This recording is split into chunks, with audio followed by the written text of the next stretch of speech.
We have constant problems with our LG refrigerator. One of those simple problems is the wheels on the drawers keep breaking.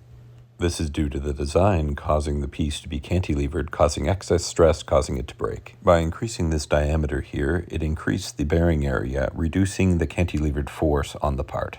The design took about 10 minutes to do, and the printing took around 25 minutes without issue.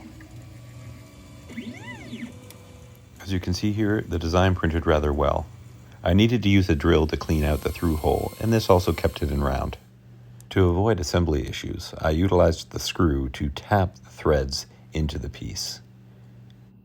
The piece threaded easily without any issue. It is ready for final assembly. The part fits snugly, and I was able to achieve the desired effect by reducing the cantilever as seen here.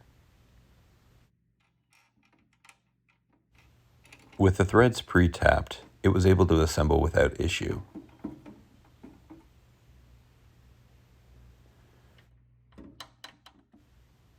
The drawer was able to be inserted back into the fridge where it operated smoothly. Now just waiting on LG to fix the compressor and cooling issues, and we're all good.